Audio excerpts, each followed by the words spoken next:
খুদার কসম, ঈমান, ইসলাম, আল্লাহর কোরআন, রাসূলুল্লাহ সাল্লাল্লাহু আলাইহি সাল্লামের মেহনত, ফিকির, সুন্নাহ, তার সমস্ত তালিমাত, আমার রবের আসমানি যত কথা, সবকিছু আখিরাতের আয়োজন। এই জন্য পুরা কোরআন যদি কেউ তর্জমা পড়ে তো বুঝবে সে দুনিয়াকে আল্লাহ একদম তুচ্ছ করে দেখাইছে, আখিরাতকে মহান করে দেখাইছে। নবীজি সাল্লাল্লাহু আলাইহি সাল্লাম দুনিয়াকে পেশ করছেন একদম তুচ্ছ করে, আখিরাতকে তুলে ধরছেন অনেক বড় করে। এটা পার্থক্য, এটা মূল চেতনা, মূল চেতনা। নাহলে পয়সা কেমনে কামাইতে হয় এ কম বেশি বুদ্ধি শুদ্ধি আমগো আছে। আমরা কি, আপনারা যদি সবাই বাত মাছ খাইয়া বড় হন, আমরা চিড়ে খাইয়া বড় হইছি, কথা বলে না? আমরা যারা হুজুর, আমরা চিড়ে খাইয়া বড় হইছি নাকি? তো আমি বুঝতাম না, বুঝবো না কেন? ইমাম সাহেব বুঝিয়ে কথা, এটা বুঝে না যে এতে বেলা সিএনজি চালাইলে এই বেতনের চাইতে, এটা বুঝে না ইমাম সাহেব। এটা সিএনজি চালাইতে হলে ঢাকা ইউনিভার্সিটির থেকে ডিগ্রি আনতে হবে, তো এটা কি? এটা যে 1000 টাকা ডেইলি কামাই হবে, মাসে 30,000 টাকা, তো ম্যাডাম 8,000 টাকা বেতন লইয়া ফুরে রয়েছে, প্রত্যেক মাসে বেতন ঘুরায়, বেতন দেয় না 26 তারিখ 28 তারিখ। হ্যাঁ, সেক্রেটারি গাইলে সভাপতি গাইলে সেক্রেটারি, আপনি কইতেন পারেন না? অমুকেরে বলছে হ্যাঁ যাইতেছি কেন কি এলাকাতে, দিতাম না, 3 মাসে না মাত্র বাকি করছে, এরকম করো। এই সমস্ত নয়সয় নাই, কথা বলেন না? এরপরও এই মানুষটা মালিকের ঘরে পড়ে আছে ব্যাক কলের জন্য, না বুঝার কি আছে? কমলা ফসা দিয়া কেমনে ডর্জন বেসন লাগে, এটা ভিক্টোরিয়ার ডিগ্রি লাগবে নাকি? যেটা ওই বাটফারের লগে থাকলেই তো, কথা বলে। 100 গ্রাম কম দিয়া গোস্ত কেমনে 1 কেজি মিলান লাগে, এটা বুঝার জন্য ঢাকা বিশ্ববিদ্যালয় থেকে ডিগ্রি নিতে হবে। এটা এই সিটারের লগে কয়েকদিন বুদ্ধি দিলেই তো হয় যে ভাই আপনি শুধু আমার শিখাই দেন যে কেমনে ধরে রাখে পাল্লিটা। 900 গ্রাম আর 800 গ্রাম দিয়া 1 কেজি মিলায় কেমনে, এটা আপনি 3-4 দিন দেখলেই তো বুঝবেন। তো দুনিয়া তো সহজ আব্বা, কিন্তু ওই যে বললাম আখিরাত, আখিরাত রবের সামনে দাঁড়াইলে কি বলবে? আল্লাহর সামনে মুখোমুখি হলে আল্লাহ যখন জিজ্ঞেস করবে আল্লাহর কাছে কি বলবে? কোরআনুল কারীমের মধ্যে আল্লাহ বারবার বলছেন, বান্দা আমি কিন্তু ছাড়বো না, বান্দা যেটুকু আমি দিছি এটুকুর হিসাব আমি নেব। সুম্মা লা তুসআলুন্না ইয়াওমাইদিন আনিন নাঈম, অবশ্যই আমি আল্লাহ তোমাদেরকে জিজ্ঞেস করব আমার প্রতিটি নিয়ামত সম্পর্কে। আল্লাহর নবী সাল্লাল্লাহু আলাইহি সাল্লাম হযরত ওমরকে বলছে একদিন, ওমর 3 দিন ক্ষুধার্ত থেকে 2টা খেজুর আর একটু পানি পান করছিলেন।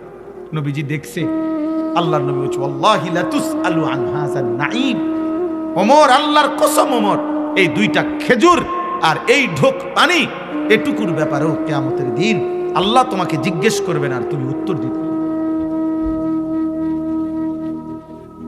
হিসাব দিতে হবে। কি করেছো? 2টা খেজুর খেয়ে মালিকের শুকর কি আদায় করছো? কি মনে করছে? হ্যাঁ, ফাওয়ারাব্বিকা লানাসআলান্নাহুম আজমাইন, আল্লাহ বলে বান্দা কসম, ফাওয়ারাব্বিকা অর্থ হলো হে নবী আপনার রব আল্লাহর কসম, মানে আমি আল্লাহ নিজের কসম করে বলছি, লানাসআলান্নাহুম আজমাইন, আমি কিন্তু আমার সকল বান্দাকে অবশ্যই জিজ্ঞেস করব। ওগরে বইলেন আজ আমি রহমান, কিন্তু আখিরাতে আমি জব্বার কাহ্হার, আমি জিজ্ঞেস করব। কোরআনুল কারীমের মধ্যে আছে জাহান্নামী আখিরাতে হাসরের মাঠে আল্লাহর সামনে দাঁড়িয়ে বলবে, আল্লাহ আরেকবার দুনিয়ায় ফেরত যেতে দেন, নেকামল করব। আল্লাহ বলবেন না, ওয়ালাকিন হাক্কাল কাউলু মিন্নি, আজ আমার চূড়ান্ত ফয়সালা, লা আমলা আন্না জাহান্নাম মিনাল জিন্নাতি ওয়ান নাসি আজমাইন, আজ বেঈমান তোর মতো নাফরমান পাপী দিয়ে আমি জাহান্নাম পূর্ণ করব, আজ আর দুনিয়ায় পাঠাবো। আজ হাসরের ময়দান থেকে পরবর্তী গন্তব্য দুনিয়া না, হয় জান্নাত নয় কি লা আমলা আন্না জাহান্নাম, পূর্ণ করব জাহান্নাম, পূর্ণ। ওয়ালাকাদ যারানা লি জাহান্নামা কাসীরাম মিনাল জিন্নি ওয়াল ইনস, আল্লাহ বলছে আমি জাহান্নামকে অবশ্যই পূর্ণ করব অগণিত মানুষ এবং জিন বেঈমান দ্বারা। এই জন্য ভাই আমার বন্ধু, আমার এইটাই বুঝাই, আমার আলোচ্য আয়াত আমি এটারই তর্জমা বলবো, বাকি আগেই কথাগুলো বলবো। আমাদের কোরআন সুন্নাহ আখিরাতের আয়োজন, আখিরাতের আয়োজন। ওই যে আমরা অনেক সময় অনেক সাধারণ মানুষ, শয়তান ইবলিস কিছু কিছু শয়তান মানুষের কাছে বলে দিছে, এগুলো এই জন্য বিদ্রুপ করে যে হুজুরের কাছে আসমানের উপরে আর মাটির তলে ছাড়া আর কথা নাই। নাই তো মনে করেন নাই, মাঝখানের কি কথা শুনতেন চান? এই আলু কেমনে লাগা এটা নাকি কথা বলে না কেন? তো এই তো মাঝখানের কথা, তো এটা নিয়ে ওয়াজে বুঝাইতাম। কথা বলেন, একটা সিএনজির মধ্যে মোট কতটা পার্টস থাকে এটা আমি অনেক বুঝাইতাম ওয়াজে। তো এটা আমি বুঝাই, তো তামনে তো আসবেন এর সময় হুজুরিরা ব্যাক করলি সিএনজি দিয়ে আমি কিতাব তো তামনি দিয়ে সময় কইলেন যে আমরা হুজুররা কেল আসমানের উপরে মাটির তলার কথা কই, মাঝখানের কথা তো কইলাম। বলেন 30 শতক জায়গার মধ্যে, হ্যাঁ, আপনি যদি ফুলকপি লাগাইতে চান তাহলে কি কি কদ্দুর লাগাইতে হইব, কত বাই কত, এটা নিয়ে হিসাব কইতাম। তাহলে মাঝখানে কি বলতাম? মাঝখানে আমার পরিচিত ইটের দোকান আছে, ইট ব্রিকফিল্ড, আপনাদের যাদের যাদের দরকার আমার তে নাম্বার নিয়ে যাবেন, এটা জানাইতাম। এই তো তাইলে আব্বা আমাদের আয়োজনই তো আখিরাতের আয়োজন, কোরআনের আয়োজনই তো আখিরাত, হাদিসের আয়োজনই তো আখিরাত। আল্লাহ তাআলা বলেন, আল্লাহর 30 পারা কোরআন নাজিল করেছেন এই দুনিয়া শিখাবার জন্য। কথা বলেন না কেন? রাসূলুল্লাহ সাল্লাল্লাহু আলাইহি সাল্লামের 23 বছরের মেহনত দুনিয়া শিখাবার জন্য না। না, আল্লাহ বলছে প্রয়োজন পরিমাণ দুনিয়া তো আমি দেব, আর যেটা যেমনে চালাইতে হয়, যেটা যেমনে করতে হয়, খোদার কসম আল্লাহ বলছে এটা আমি শিখাই দেব। এ তো কোরআনের আয়াত, বলি কোরআন শরীফে আছে। ওই বাবা, ওই মোবাইলওয়ালা ছেলে, সাবধান বেটা, ফালতু বেটা, সরাই থেকে বেটা। না না, আপনারা টেনশন করবেন না, আমারটা আমি দেখব, কেউ রে ছেড়ে দিতে রাজি না আমি, আর কোনোদিন আসবো না আমি এই নিয়ত করে ওয়াজ করব। আমার ফিকিরে এটা সুজা হিসাবে একবারই সুযোগ পাইছি, একবারই বললাম, আর যদি কোনোদিন পৃথিবীতেই না থাকি, আল্লাহ তাআলা আমাদেরকে বুঝ দান করেন। তো বলতেছিলাম, আল্লাহ তাআলা বলেন, আখরাজাকুম মিন বুতুনি উম্মাহাতিকুম লা তা'লামুনা শাইআ, আমি আল্লাহ তোমাদেরকে মায়ের পেট থেকে বের করেছি এমন অবস্থায় বান্দা, লা তা'লামুনা শাইআন, তোমরা এক বিন্দু কিছুও জানতে না। তাইলে পরবর্তী পৃথিবীতে বেঁচে থাকার যাবতীয় উপকরণ, যাবতীয় ব্যবস্থাপনা আমি আল্লাহ শিখাইছি, আমি শিখাইছি।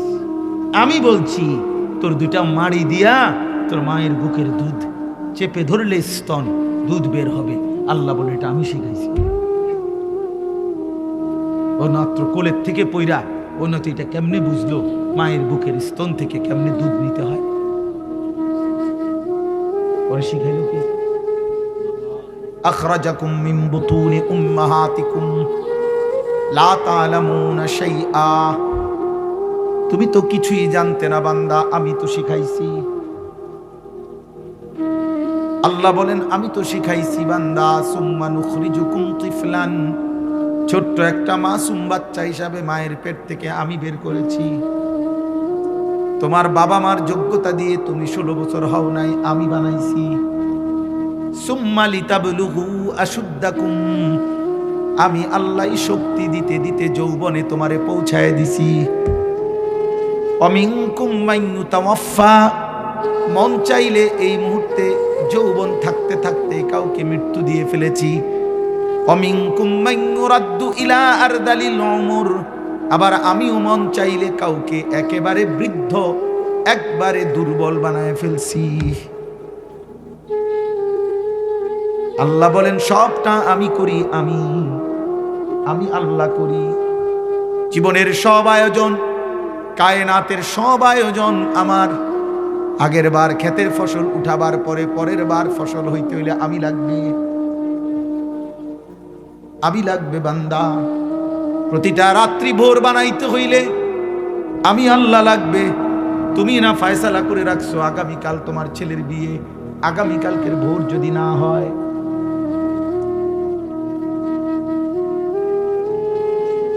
তুমি না বলে রাখছো আগামীকাল দুপুরবেলা 2টায় তোমার ফ্লাইট, কিন্তু আজকের রাত যদি ভোর না হয়। হ্যাঁ, আমার এক বন্ধু উমরাত থেকে আসছে, জিদ্দা আসছে পরশুদিন, বলতেছে কুয়াশার কারণে 2 দিন এনে হালাইতেছে, কোনো ফ্লাইট চলে না। কই প্রযুক্তি, কই আধুনিকতা, কই পৃথিবীর শক্তি, কই রবের ইচ্ছা ছাড়া কায়নাতে এক সুতা কিছু নয়। এই জন্য ভাই আমার দোস্ত, আমার নওজোয়ান, আমার এই প্রথম 2 কথা, এক কথা হইল আখিরাত। যদি কেউ আখিরাত না বুঝে, খোদার কসম তার মুসলিম পরিচয় থাকে না, ইমানের পরিচয় থাকে না। ইমানের মৌলিক পরিচয় 2টা, মোমেনের মৌলিক সত্তাগত মূল পরিচয় 2টা, আল্লাহর প্রতি ঈমান, আখিরাতের প্রতি ঈমান। মান কানা ইউমিনু বিল্লাহ ওয়াল ইয়াউমিল আখির ইন্নামা ইয়ামুরু মাসাজিদাল্লাহ মান কানা ইউমিনু বিল্লাহ ওয়াল ইয়াউমিল আখির। আল্লাহর প্রতি ঈমান, আখিরাতের প্রতি ঈমান, এটার মধ্যেই এই বাকি 7টা বিতাফসিল, যেটা এটা এই 2টার অংশ। আমানতু বিল্লাহ ওয়া মালাইকাতিহি ওয়া কুতুবিহি ওয়া রুসুলিহি ওয়াল ইয়াউমিল আখির ওয়াল কদরি খাইরিহি ওয়া শাররিহি মিনাল্লাহি তাআলা ওয়াল বা'সি বা'দাল মাউত। এই 7টা আমরা পারি না, ইমানে মুফাসসাল যেটারে কয়। এই 7টার সংক্ষিপ্ত রূপ কি, মানে 7টারে যদি আরো সংক্ষেপ করে তাহলে এই 2 কথা, আল্লাহর প্রতি ঈমান, আখিরাতের প্রতি।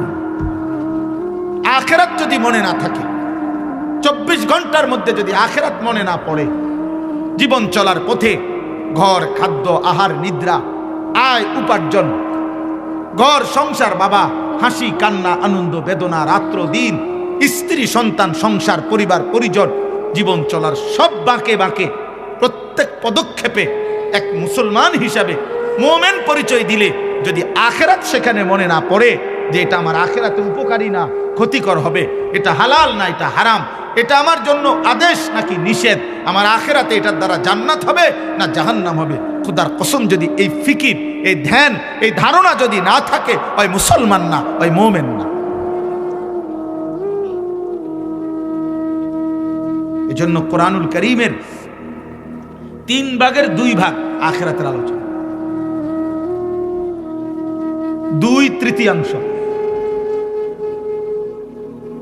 2/3 কোরআনুল কারীমের আমাদের নবী সাল্লাল্লাহু আলাইহি সাল্লামের উপরে মক্কার 13 বছর আর মদিনার 10 বছর, এই তো 23 বছর নাকি? এই মক্কার 13 বছরে যত কোরআনের আয়াত নাজিল হয়েছে, তন্মধ্যে মক্কার 13 বছরের নাজিলকৃত আয়াতের আলোচ্য বিষয় একটাই, আখিরাত। সব সূরা মনোযোগ দিয়ে কেউ পড়ে দেখেন, মক্কি সূরা যেগুলো মক্কায় নাজিল হয়েছে, কোরআনের বেশি অংশ নাজিল হয়েছে মক্কায়, এর মূল আলোচ্য বিষয় একটাই, এক কথাই আল্লাহ বারবার কইছে, ইজাস সামাউন ফাতারাত, আসমান ভেঙে যাবে বান্দা, ইজাস সামাউন শাক্কাত, আসমান চূর্ণ বিচূর্ণ হয়ে যাবে বান্দা, ইজাস শামসু কুব্বিরাত, সূর্যটাকে আমি আল্লাহ গুটায় ফেলবো বান্দা। এক কথা, একই কথা, এক আলোচনা। হাল আতাকা হাদিসুল গাশিয়া, সব কিছুকে অন্ধকারে ঢেকে ফেলবে বান্দা, জানো কি সেই দিনের কথা? আল কারিয়াতু মাল কারিয়া, একটা বিকট আওয়াজ হবে জমিনে, তুমি কি জানো বান্দা সেইটা কি? আল্লাহ বলেন হাল আতাকা হাদিসুল গাশিয়া, আল্লাহ বলেন আল হাক্কাতু মাল হাক্কা, একটা চূড়ান্ত বিষয় আসবে, তুমি কি জানো সেটা কি? আখিরাত। ইজা ওয়াকাতিল ওয়াকিআ, আল্লাহ বলে একটা ঘটনা ঘটবে, লাইসা লিওয়াকাতিহা কাদিবা, সেটা যখন ঘটবে অস্বীকারী কেউ থাকবে না, জমিন যখন কাঁপবে, ইসরাফিল ফুঁ দিবে, আসমান ও জমিন ভাঙতে শুরু করবে, কায়নাতের যেদিকেই তুমি ফুঁ দাও আর দৌড় দাও, সবাই বলবে ভাই সব দিক কাঁপে, সব দিক ভাঙছে, অস্বীকারী কেউ হবে কেউ না। তাইলে আখিরাত নিশ্চিত।